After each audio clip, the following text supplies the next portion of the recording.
भारत माँ के हर बेटे को आन तिरंगे की, भारत माँ के हर बेटे को आन तिरंगे की, रखना मान तिरंगे का, रखना शान तिरंगे।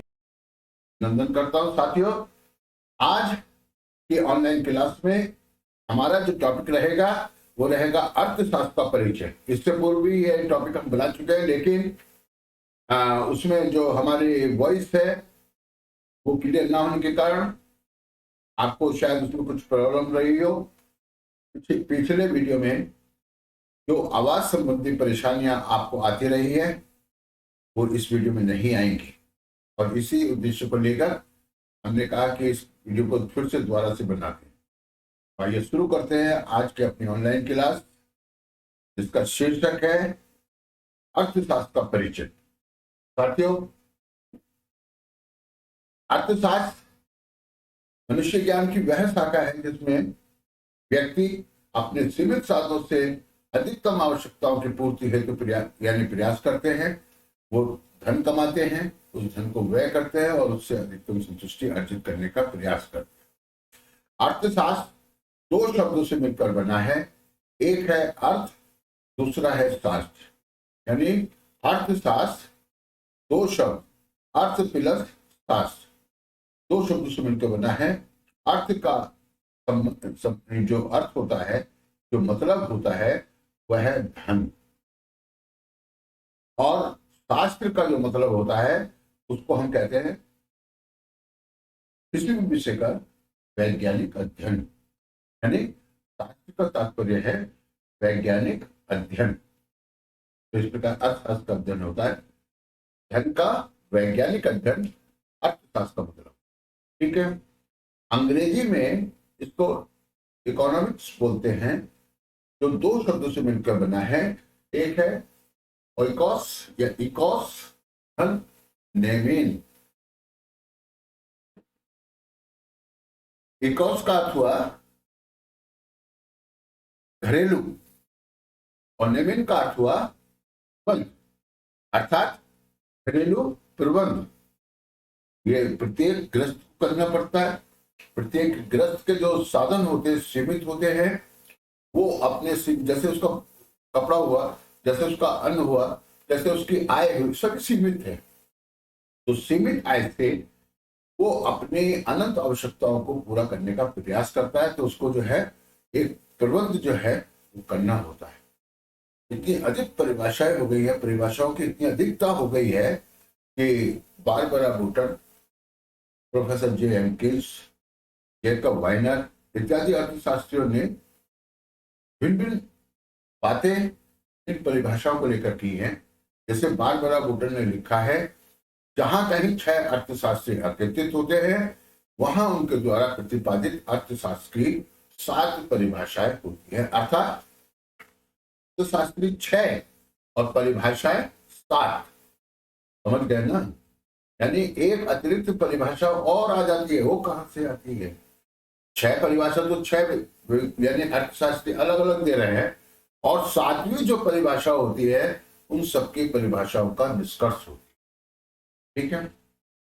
इसी प्रकार J.M. किल्स ने कहा है कि राजकीय अर्थव्यवस्था अथवा अर्थशास्त्र ने अपनी परिभाषाओं से अपना गला घोट लिया है। मतलब इतनी अधिक परिभाषा हो गई कि अर्थशास्त्र ने अपना गला घोट लिया। एक बार जैकब वाइनर से कहा गया अपने विज्ञान की परिभाषा दीजिए। क्या? जैकब वाइनर से कहा गया अपने विज्ञान की परिभाषा दीजिए। तो पता उन्होंने क्या कहा? उन्होंने कहा अर्थशास्त्र वह है जो अर्थशास्त्री करते हैं। अर्थशास्त्र वह है जो अर्थशास्त्री करते हैं। मतलब क्या हुआ इसका? इसका मतलब यह हुआ कि जैकब वाइनर ने परिभाषा देने की जरूरत ही नहीं समझी। अर्थात परिभाषा उपेक्षित, लेकिन परिभाषा तो होनी चाहिए। एरिक रोल ने क्या कहा? अगर हम वैज्ञानिक अध्ययन करना चाहते हैं तो उसकी परिभाषा का ज्ञान होना बहुत जरूरी है। किसी भी विषय का अगर हम वैज्ञानिक अध्ययन करना चाहते हैं तो उसकी परिभाषाओं का ज्ञान होना जरूरी है। जिस प्रकार हमें उस खेत की सीमाओं का ज्ञान होना जरूरी है जिस पर हम खेती करने जा रहे हैं, उसी प्रकार विषय की परिभाषाओं का ज्ञान होना भी जरूरी है। समझ गए? चलिए अब अर्थशास्त्र की परिभाषाओं की तरफ चलते हैं। अर्थशास्त्र की समस्त परिभाषाओं को हम 4 शीर्षकों में बांट रहे हैं। पहला धन संबंधी परिभाषाएं, दूसरा मानव कल्याण केंद्रित परिभाषाएं, तीसरा साधनों की सीमित संबंधी परिभाषाएं, चौथा विकास केंद्रित परिभाषाएं, और साथ में ही प्रोफेसर जे.के. मेहता की जो परिभाषा आवश्यकता रहित अवस्था से संबंधित है उसका अध्ययन हम अलग से करें। ठीक है, चलिए शुरू करते हैं। धन संबंधित जो सबसे पहला वर्ग हमारा है संबंधी परिभाषाओं का या धन केंद्रित परिभाषाओं का, इनमें professor Adam Smith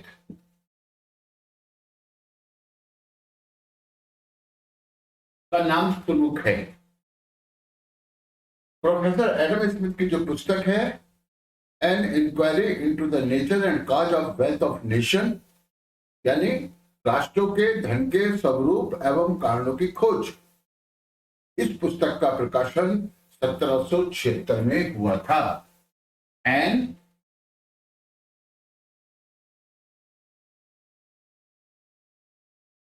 inquiry into the nature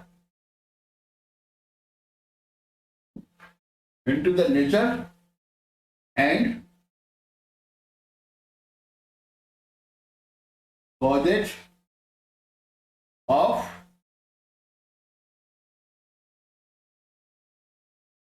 wealth of nation, ये पूरा नाम है इस पुस्तक का। ये पुस्तक जो है एडम स्मिथ ने लिखी है, an inquiry into the nature and cause of wealth of nation, अर्थात राष्ट्रों के धन के स्वरूप एवं कारणों की खोज। देखिए 1776 में इस पुस्तक का प्रकाशन हुआ, याद रखिए यही वो पुस्तक है जिसके प्रकाशन से अर्थशास्त्र सब्जेक्ट का जन्म होता है। उससे पहले अर्थशास्त्र एक स्वतंत्र विषय नहीं था। अर्थशास्त्र स्वतंत्र विषय नहीं था। अर्थशास्त्र को हम कहते थे पॉलिटिकल इकोनॉमी, अर्थात राजनीतिक अर्थशास्त्र, अर्थव्यवस्था। ठीक है, राजनीतिक अर्थव्यवस्था, राजकीय अर्थव्यवस्था, पॉलिटिकल इकोनॉमी शब्द से प्रयोग में लाते थे।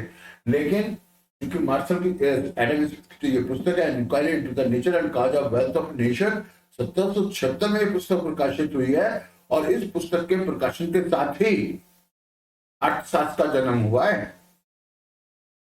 और इसी कारण से प्रोफेसर एडम स्मिथ को क्या कहते हैं, फादर ऑफ इकोनॉमिक्स कहते हैं, यानी अर्थशास्त्र का जन्मदाता अथवा पिता कहलाते हैं एडम स्मिथ। अब इनकी परिभाषा पर चर्चा करते। देखिए एक स्थान पे इन्होंने लिखा है अर्थशास्त्र धन का विज्ञान। क्या लिखा है? अर्थशास्त्र धन का विज्ञान है, ये लिखा है साहब इन्होंने। एक जगह पर क्या लिखा है? अर्थशास्त्र धन का विज्ञान। ठीक है, और दूसरे स्थान पर इन्होंने क्या लिखा है? अर्थशास्त्र वह विज्ञान है जो राष्ट्रों के धन के स्वरूप एवं कारणों की खोज करता है।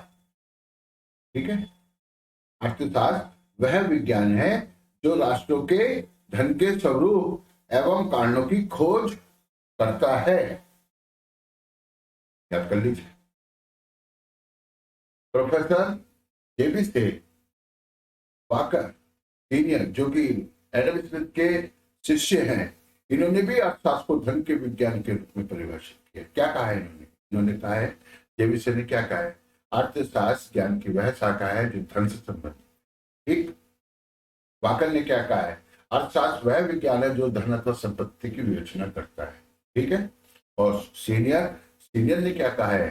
सीनियर की परिभाषा है राजकीय अर्थशास्त्र द्वारा प्रतिपादित विषय सुख नहीं अपितु धन है। ठीक है ना, जितने भी अर्थशास्त्री हैं धन धन धन की रट लगाए रखे।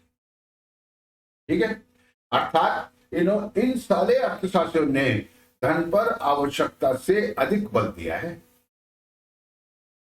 इन्होंने धन को साध्य और मनुष्य को, धन को साध्य और मनुष्य को साधन माना है। अब साधन और साध्य का भेद समझ लीजिए। जैसे मान लीजिए हमें कहीं जाना है, टेम्पो से जा रहे हैं, और हमें मान लीजिए 5-7 किलोमीटर दूर एक कोई गांव है, वहां जाना है, हम टेम्पो से जाते हैं।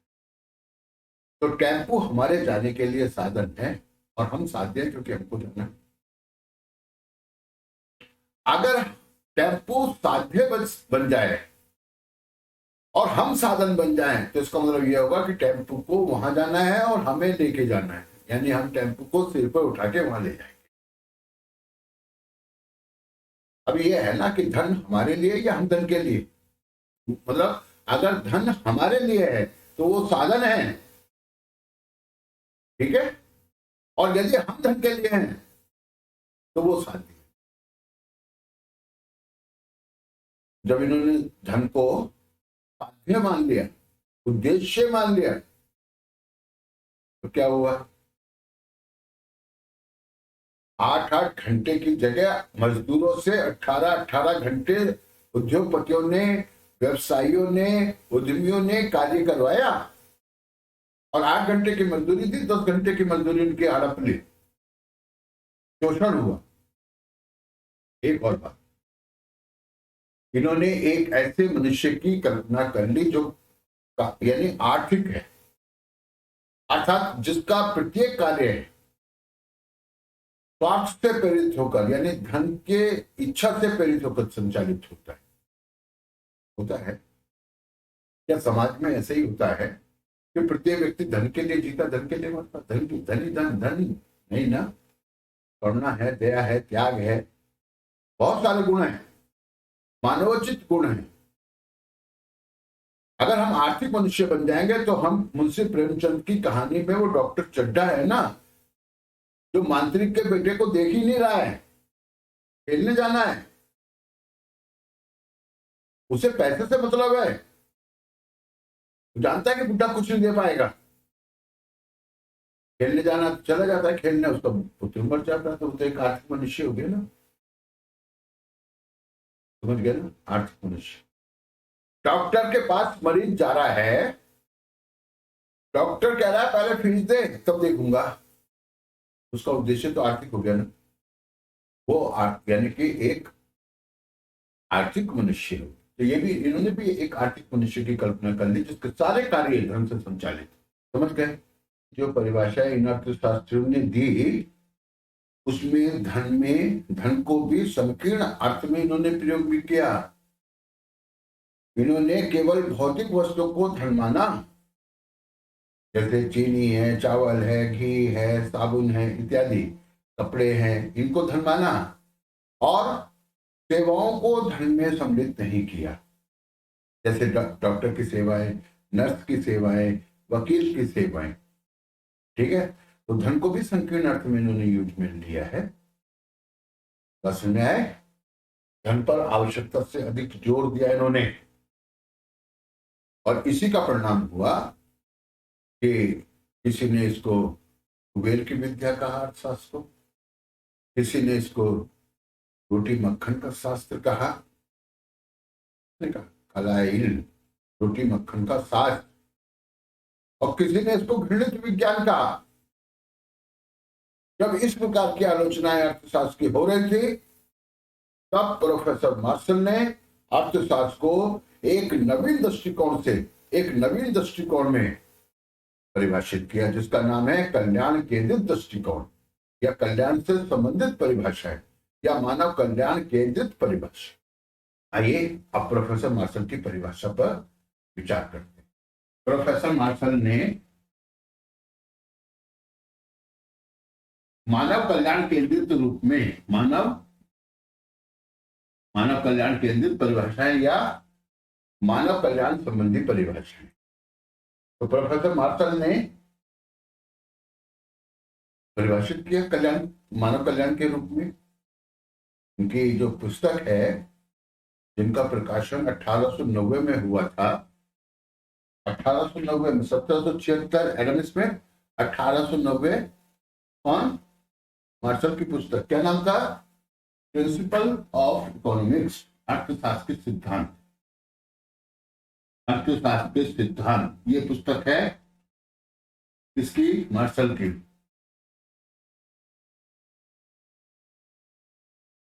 प्रिंसिपल ऑफ इकोनॉमिक्स, ठीक है, ये पुस्तक है एडम, ये मार्शल की। इस पुस्तक में धन संबंधी परिभाषाओं की आलोचना की मार्शल ने, जो मैंने आलोचना आपको समझाई कि एक काल्पनिक व्यक्ति की कल्पना कर ले जिसका उद्देश्य धन कमाना है। इन्होंने क्या किया, धन संबंधी परिभाषाओं ने, इन्होंने मनुष्य को साधन और धन को साध्य बताया, एक आर्थिक मनुष्य की कल्पना की, धन पर आवश्यकता से अधिक बल दिया, धन में केवल भौतिक वस्तु को धन में सम्मिलित किया, सेवाओं को यानी नर्स की, डॉक्टर की, वकील की, शिक्षक की, इनकी सेवाओं को धन में नहीं समाना। यही सारी आलोचनाएं मार्शल और उनके अनुयायियों ने धन संबंधी परिभाषाओं की और बाद में उन्होंने अपनी परिभाषा दी। तो मार्शल ने अपनी पुस्तक यानी अर्थशास्त्र सिद्धांत, प्रिंसिपल ऑफ इकोनॉमिक्स में अर्थशास्त्र को परिभाषित किया है। उनकी एक पुस्तक और इंडस्ट्री ऑफ इकोनॉमिक्स, पहले मैं उसकी परिभाषा आपको बता रहा हूं। उसमें उन्होंने कहा कि राज्य के अर्थव्यवस्था अथवा अर्थशास्त्र जीवन के साधारण व्यवसाय में सामान्य सामाजिक वास्तविक मनुष्य की आर्थिक क्रियाओं का अध्ययन है।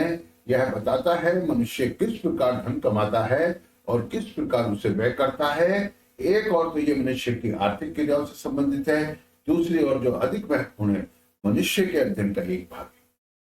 यह परिभाषा दी, ये थी उनकी परिभाषा औद्योगिक अर्थशास्त्र में दी हुई। बाद में प्रोफेसर मार्शल ने प्रिंसिपल ऑफ इकोनॉमिक्स में परिभाषा दी है और उसमें उन्होंने कहा है, क्या कहा है कि अर्थशास्त्र जीवन के साधारण व्यवसाय का अध्ययन है। इसमें व्यक्तिगत और सामाजिक क्रियाओं के उस भाग की जांच की जाती है जिसका भौतिक सुखों के साधनों की प्राप्ति तथा उपभोग से अत्यधिक घनिष्ठ। ठीक है, इन परिभाषाओं को आप याद कीजिए। उसके बाद इनके जो शिष्य हैं प्रोफेसर कैनन, प्रोफेसर पिंगू, उन्होंने भी अर्थशास्त्र को परिभाषित किया है। प्रोफेसर पिंगू ने कहा है अर्थशास्त्र आर्थिक कल्याण का अध्ययन है। आर्थिक कल्याण सामाजिक कल्याण का वह भाग है जिसे प्रत्यक्ष अथवा परोक्ष रूप में द्रव्य के अर्थात मुद्रा के द्रव्य के मापदंड से मापा जा सके। ये परिभाषा पिंगू की है। क्या कहा उन्होंने, अर्थशास्त्र आर्थिक कल्याण का अध्ययन है। आर्थिक कल्याण सामाजिक कल्याण का वह भाग है जिसे प्रत्यक्ष अथवा परोक्ष रूप में द्रव्य के मापदंड से मापा जा सके। इसी प्रकार कैनन ने अर्थशास्त्र को परिभाषित करते हुए कहा है, क्या कहा है कि राजकीय अर्थव्यवस्था अर्थशास्त्र का उद्देश्य उन सामान्य कारणों की खोज करना है जिस पर मनुष्य का भौतिक सुख निर्भर है। इन सब ने कल्याण करते थे, बोले धन पे नहीं, धन धन तो मनुष्य के लिए है, ठीक है, ना कि मनुष्य धन के लिए। धन का उद्देश्य यह है कि वो मनुष्य का कल्याण करे। अब मार्शल की परिभाषा की अगर विशेषता करते हैं, व्याख्या करते हैं, तो उन्होंने कहा है जीवन के साधारण व्यवसाय। साधारण व्यवसाय के मार्शल का क्या अभिप्राय था, इसको स्पष्ट तो उन्होंने नहीं किया, लेकिन उनके जो अनुयायी उन्होंने बताया कि उपभोग, उत्पादन, विनिमय, वितरण और राजस्व, ये जो इनकी ओर इंगित करता है जीवन का साधारण व्यवसाय वाक्यांश। ठीक है, जीवन के साधारण व्यवसाय में अर्थात अर्थशास्त्र की विषय वस्तु की ओर ध्यान देना है। और अर्थशास्त्र की विषय वस्तु यानी अर्थशास्त्र रूपी वृक्ष की 5 शाखाएं हैं भाई। पहला है उपभोग, याद रखिएगा, उपभोग पहला है।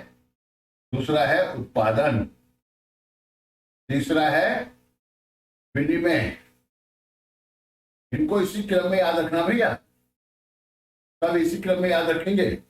फिर है वितरण, और बाद में है राजस्व। ये एक वृक्ष है अर्थशास्त्र रूपी। इसकी 5 शाखाएं हैं। सबसे पहले उपभोग, फिर उत्पादन, फिर विनिमय, फिर वितरण, फिर राजस्व। Consumption, production, change, distribution and public finance, लोक वित्त। समझ में आ गया? 5 शाखाएं। तो जीवन के साधारण व्यवसाय से उन्होंने अर्थशास्त्र की विषय वस्तु की और इंगित किया। फिर उन्होंने कहा है अर्थशास्त्र जीवन के साधारण व्यवसाय में सामान्य, सामाजिक, वास्तविक मनुष्य की। अब ये सामान्य, सामाजिक और वास्तविक मनुष्य क्या होता है? सामान्य व्यक्ति तो वो होता है जो मतलब हम हमारी और आपकी तरह है, ठीक है, जो दिवालिया नहीं है, जो पागल नहीं है, वो व्यक्ति कैसा है? सामान्य है। जिसने नशा नहीं कर रखा वो व्यक्ति कैसा है? सामान्य है। समझ गए ना? तो हम सामान्य व्यक्ति की क्रियाओं का अध्ययन करते हैं, सामान्य व्यक्ति की क्रियाओं का अध्ययन नहीं करते। जिसने नशा कर रखा है, जो पागल है, उसकी क्रियाओं का अध्ययन नहीं करते। फिर उसके बाद उनका सामान्य, सामाजिक। सामाजिक व्यक्ति कौन होता है? सामाजिक व्यक्ति हम हैं, आप हैं। हम समाज में रहते हैं, और समाज से बाहर कौन रहता है? साधु संत समाज से बाहर रहते हैं। चोर उचक्के, डकैत, इनको सामाजिक नहीं मानते। समझ गए? फिर उन्होंने कहा है वास्तविक मनुष्य। और वास्तविक मनुष्य भी हम हैं, आपको। तो है वास्तविक मनुष्य कौन है? शक्तिमान, स्पाइडरमैन, फैंटम, भूत, पिशाच, ब्रह्म राक्षस, मत्स्य कन्या, वो आदि मछली आदि कन्या, ये क्या है? काल्पनिक हैं, वास्तविक नहीं है। वास्तविक मनुष्य हम हैं। समझ आएगा? यानी हम क्या करते हैं? अर्थशास्त्र जीवन के साधारण व्यवसाय में सामान्य व्यक्ति, सामाजिक व्यक्ति और वास्तविक व्यक्ति की आर्थिक क्रियाओं का अध्ययन है। अब बात आर्थिक क्रिया की है। आर्थिक क्रिया किसे कहते हैं? आर्थिक क्रियाओं का अध्ययन है ना। तो आर्थिक क्रिया किसे कहते हैं? आर्थिक क्रिया वह क्रिया होती है जिसका उद्देश्य धन कमाना होता है। समझ में आ गया? जैसे जैसे एक व्यक्ति जो है ना, हमारे विद्यालय से चला गया, बहुत अच्छा वॉलीबॉल का प्लेयर। अब वो विद्यालय में आता है, विद्यालय में बच्चे वॉलीबॉल खेलते हैं तो वो भी उनके साथ खेलता है, उनको खेलना सिखाता है। बदले में कोई क्रिया नहीं मिल रही, कोई पैसा नहीं मिल रहा, बदले में उसको कोई पारिश्रमिक नहीं मिल रहा। तो उसके द्वारा किया गया ये कार्य अनार्थिक कार्य है। और हमारे विद्यालय के फिजिकल इंस्ट्रक्टर हैं, वो बच्चों को खेलना सिखाते हैं, बच्चों के साथ खेलते भी हैं, बदले में उनको पारिश्रमिक मिलता है। तो ये आर्थिक क्रिया है। समझ गए ना? आर्थिक क्रिया वह क्रिया होती है जिसका उद्देश्य धन कमाना है। अभी मैं जो क्रिया कर रहा हूं ये कैसी है? अनार्थिक क्रिया है। क्यों? मेरा उद्देश्य धन कमाना नहीं है। ठीक है? एक पंडित जी होते हैं, पूजा करने आते हैं, दक्षिणा पाते हैं, उनके द्वारा किया गया ये कार्य आर्थिक है। और यदि हम घर में बैठ के घंटी हिला रहे हैं, पूजा कर रहे हैं, भगवान जी की आरती गा रहे हैं, तो हमारे द्वारा किया गया यही कार्य अनार्थिक। समझ गए? तो आर्थिक और अनार्थिक। तो क्या बताया उन्होंने? जीवन के साधारण व्यवसाय में सामान्य, सामाजिक, वास्तविक मनुष्य की आर्थिक क्रियाओं का अध्ययन है अर्थशास्त्र। ये बताता है कि मनुष्य किस प्रकार धन कमाता, किस प्रकार कमाता धन। यानी 6 तरीके हैं धन कमाने के। उत्पादन की जो विधियां हैं, मैं उत्पादन वाले टॉपिक में बताऊंगा, लेकिन यहां बता रहा हूं स्थान परिवर्तन, रूप परिवर्तन, ज्ञान के द्वारा, है ना, समय परिवर्तन, ठीक है, इत्यादि 6 हैं जिनके द्वारा उत्पादन होता है। मतलब मनुष्य किस प्रकार धन कमाता है और किस प्रकार से व्यय करता है, किस प्रकार व्यय करते हैं। ये तो सभी धन व्यय कर देते हैं, तो किसी के हाथ कुछ भी भेज दे तो खर्च कर देते, लेकिन ऐसे में तो मजा नहीं आएगा। खर्च कैसे करते हैं ये बताता है अर्थशास्त्र। यदि हम सब सीमांत उपयुक्त राशि नियम के आधार पर व्यय करें तो हमें अधिकतम उपयुक्ता प्राप्त होगी। एक और तो ये मनुष्य के अध्ययन से संबंधित है, मनुष्य की आर्थिक क्रियाओं से संबंधित है, मनुष्य जो आर्थिक क्रिया करता है उससे संबंधित है। दूसरी और जो अधिक महत्वपूर्ण है, मनुष्य के अध्ययन का एक भाग है, में आगे ये मार्शल की परिभाषा थी। मार्शल की परिभाषा की आलोचना देखते हैं। मार्शल की परिभाषा सरल है, स्पष्ट है, व्यवहारिक है, इसको सुविधापूर्वक रूप से समझा जा सकता है। लेकिन रॉबिन्स ने मार्शल की परिभाषाओं की आलोचना की। ठीक है, मार्शल की परिभाषा तो अर्थशास्त्र को कहती है, विज्ञान भी है, आदर्श विज्ञान भी है, वास्तविक विज्ञान भी है, और साथ कला भी है। ठीक है, लेकिन प्रोफेसर रॉबिन्स जो है ना, उन्होंने दीपक इनको मार्शल को उन्होंने कहा कि अर्थशास्त्र का संबंध चाहे जिससे हो, कल्याण से उसका कोई लेना है ना। बोले मार्शल की जो परिभाषा है वर्ग कारणी है, सामाजिक व्यक्ति की क्रियाओं का अध्ययन करती है, सामाजिक व्यक्ति आर्थिक क्रियाओं का अध्ययन करती है, अनार्थिक क्रियाओं का अध्ययन करती है, साधारण व्यवसाय का अध्ययन है, असाधारण व्यवसाय का। ये वर्ग जो होती है ना, वर्ग कारणी परिभाषाएं जो इस प्रकार के वर्ग करती हैं, सामाजिक है, सामाजिक, आर्थिक, अनार्थिक, है ना, वास्तविक है, वास्तविक, सामान्य है, सामान्य है, इस प्रकार की परिभाषाओं को अच्छा नहीं माना।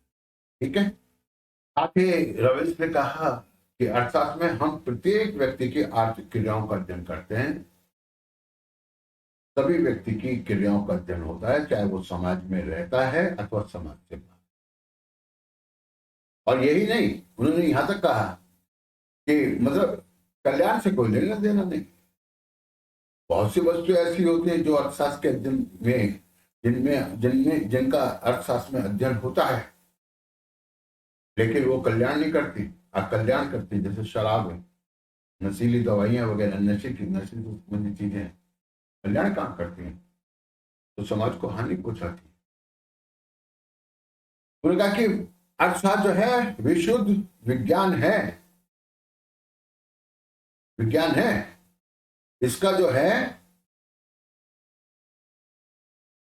मतलब इसको हम विशुद्ध विज्ञान माने। अर्थशास्त्र को एक वैज्ञानिक की भांति नियम और सिद्धांतों का प्रतिपादन करना चाहिए और लागू करने का कार्य नीति शास्त्रों को छोड़ देना चाहिए। रॉबिन्स का विचार है। ठीक है, और मार्शल क्या कहते हैं? मार्शल कहते हैं अर्थशास्त्र एक सामाजिक विज्ञान है। विज्ञान तो है लेकिन सामाजिक है, अर्थात आदर्श विज्ञान भी है और सामाजिक भी, यानी कि वास्तविक विज्ञान भी है, दोनों है, और कला भी है। जैसे पीनू ने क्या कहा है कि अर्थशास्त्र का उद्देश्य केवल मस्तिष्क संबंधी अटखेलियां खेलना नहीं है, अपितु उसका महत्व इस बात पर निहित है कि वो व्यवहार का दास और नीति शास्त्र का स्वामी है।